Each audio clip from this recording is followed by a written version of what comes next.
السلام علیکم ورحمۃ اللہ وبرکاتہ۔ دی ڈبیٹ میں خوش آمدید۔ ذرا تصور کریں ایک مکڑی کا جالا ہے۔ مکڑی کا جالا، ٹھیک ہے جی، اور اس جالے میں مطلب اگر کوئی کمزور حشرہ پھنس جائے تو وہ تڑپ تڑپ کر اپنی جان دے دیتا ہے، لیکن اگر کوئی بڑا اور طاقتور جانور اس جالے سے ٹکراتا ہے تو وہ اسے بآسانی پھاڑ کر مسکراتا ہوا نکل جاتا ہے۔ بالکل، وہ بآسانی نکل جاتا ہے۔ اور آج کا ہمارا موضوع بھی کچھ اسی دوغلے پن کے گرد گھومتا ہے۔ جی ہاں، آج ہم پاکستان میں توہین رسالت کے قانون، خاص طور پر دفعہ 295C اور اس کی عملداری میں موجود اسی ہولناک دوغلے معیار پر بات کریں گے۔ میرا موقف یہ ہے کہ اس قانون کا سب سے بھیانک پہلو اس کا طبقاتی اور منافقانہ اطلاق ہے۔ جب اشرافیہ کا کوئی فرد جرم کرتا ہے تو اسے معاف کر دیا جاتا ہے، جبکہ کمزور طبقے بلا وجہ تختہ دار پر لٹکا دیے جاتے ہیں۔ صحیح۔ اور دیکھیں، میرا موقف اس سے یکسر مختلف ہے۔ میں اس بات کو تسلیم کرتا ہوں کہ منافقت موجود ہے، لیکن اس کا حل اس ظالمانہ قانون کا مساوی اطلاق ہرگز نہیں ہے۔ ایک غیر منصفانہ قانون کا برابری سے اطلاق کرنا مطلب وہ تو مساوی ظلم ہوا۔ ہمیں اس کی جڑوں پر وار کرنا چاہیے، نہ کہ برابری کا مطالبہ۔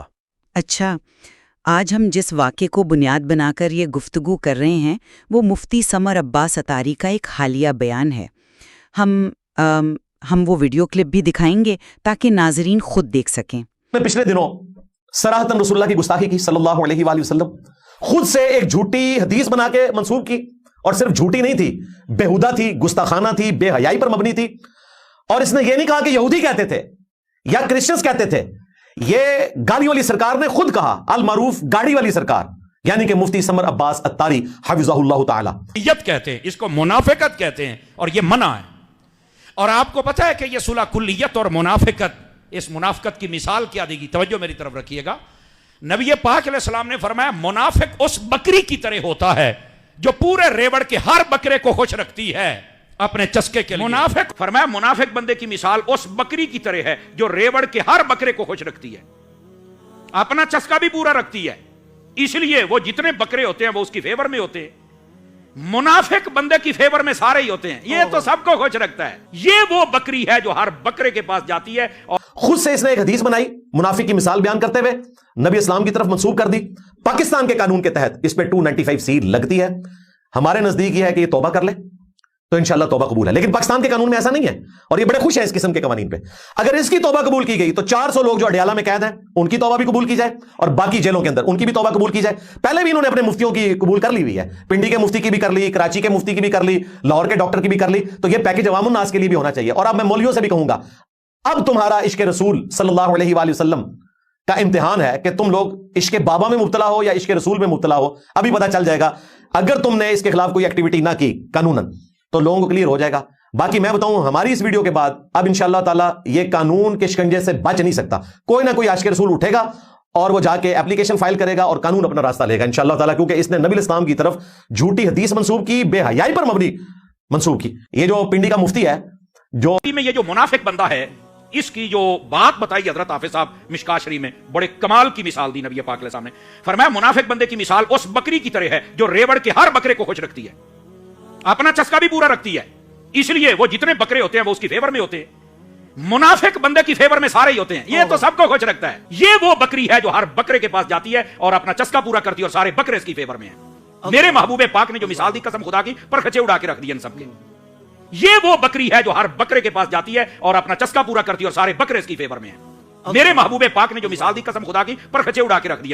انہوں نے ممبر پر بیٹھ کر صحیح مسلم کی ایک حدیث بیان کی جس میں منافق کی مثال دو ریوڑوں کے درمیان پھرنے والی بکری سے دی گئی ہے۔ جی، وہ کلپ کافی وائرل ہوا۔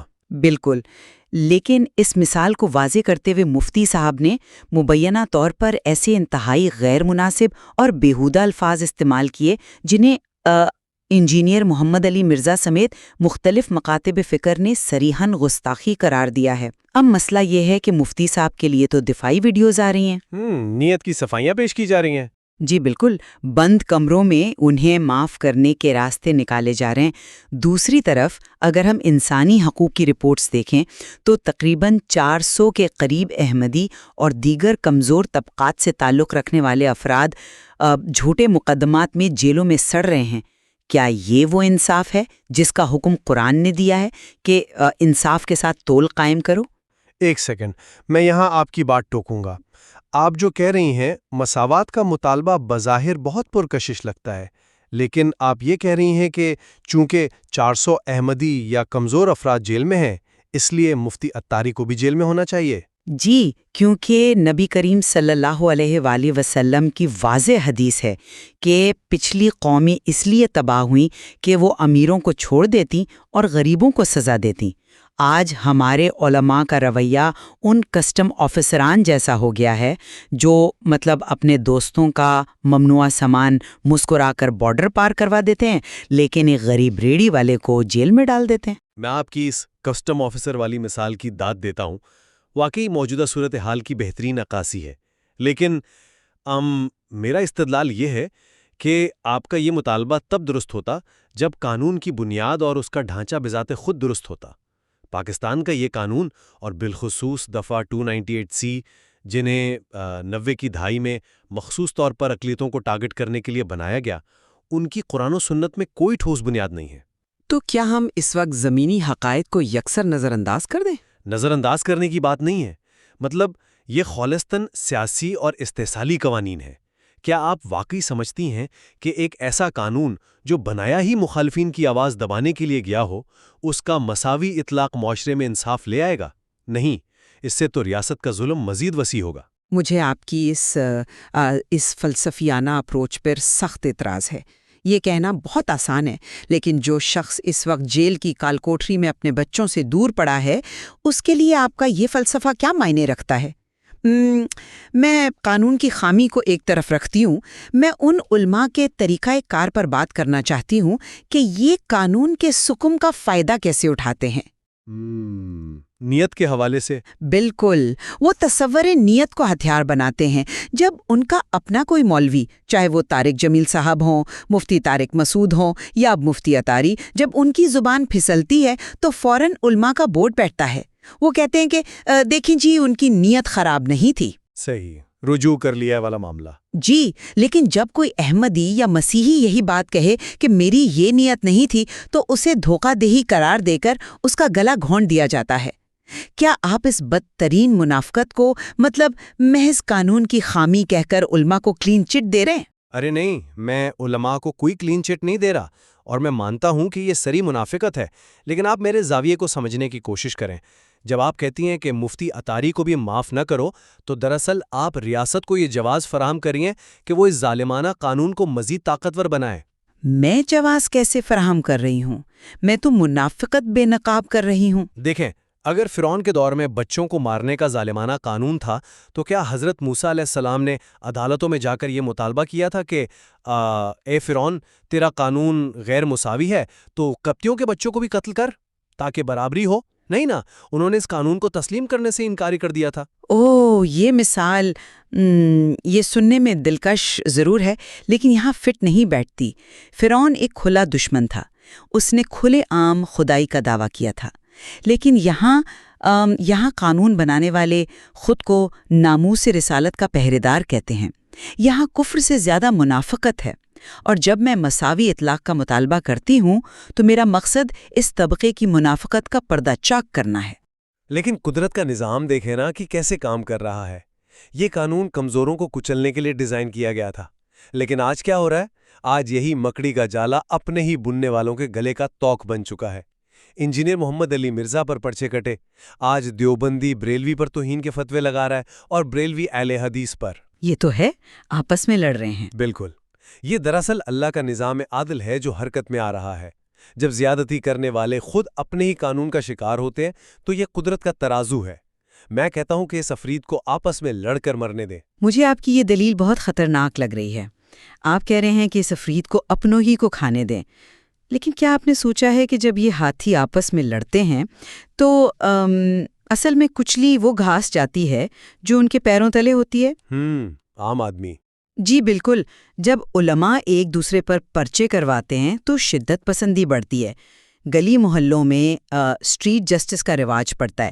اگر عدالتیں ڈر کے مارے ضمانت نہیں دیتی تو پھر ہم جنگل کے قانون میں رہ رہے ہیں، اور جنگل میں کسی کو تو بتانا پڑتا ہے کہ یہ کسٹم آفیسر خود سمگلر ہے۔ تو کیا عدالتیں اس جنگل سے باہر کی کوئی چیز ہیں؟ عدالتیں بھی تو اسی سماج کی پیداوار ہیں۔ میں ریاست کو بری نہیں کر رہا، میں کہہ رہا ہوں کہ ریاست ہی تو وہ کسٹم آفیسر ہے جس نے لائسنس دیا ہوا ہے۔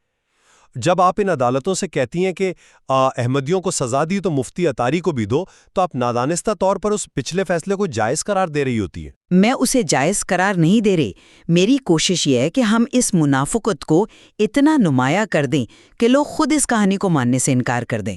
جب تک ہم بار بار یہ نہیں پوچھیں گے کہ مطلب مفتی اطاری اور طارق مسعود کے لیے الگ قانون کیوں، عوام اس قانون کی حقیقت کو نہیں سمجھیں گی۔ میں آپ کی اس حکمت عملی کی افادیت سے انکار نہیں کرتا۔ منافقت کو بے نقاب کرنا یقیناً پہلا قدم ہے، لیکن منزل کیا ہونی چاہیے؟ منزل یہ نہیں ہونی چاہیے کہ کل کو ایک دیوبندی قاضی بریلوی عالم کو پھانسی دے دے۔ منزل یہ ہونی چاہیے کہ ہم تسلیم کریں کہ مذہب کے نام پر ریاست کو جان لینے کا اختیار دینا ہی غلط تھا۔ یہ ایک بہت گہرا نقطہ ہے۔ جی، وہ 400 لوگ مفتی اطاری کو جیل میں ڈالنے سے رہا نہیں ہوں گے۔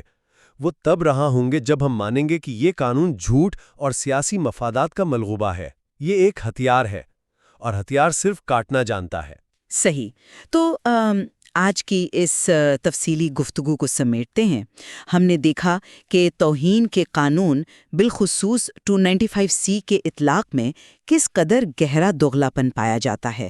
اشرافیہ کے لیے معافی کے چور دروازے کھلے ہیں اور کمزوروں کے لیے صرف سزائیں۔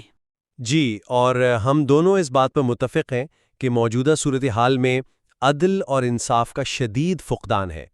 البتہ ہمارا اختلاف اس بات پر ہے کہ کیا ہم اس نظام کے اندر رہتے ہوئے مساوی انصاف کا مطالبہ کریں یا اس قانون کی غیر اسلامی حیثیت کو تسلیم کر لیں۔ اور یہ فیصلہ ہم آپ پر چھوڑتے ہیں کہ آپ ان دلائل کو کس طرح دیکھتے ہیں، لیکن آج یہ ضرور واضح ہوا ہے کہ وہ مکڑی کا جالا اب اتنا الجھ چکا ہے کہ اس کے بنانے والے خود اس میں پھنس رہے ہیں۔ بالکل۔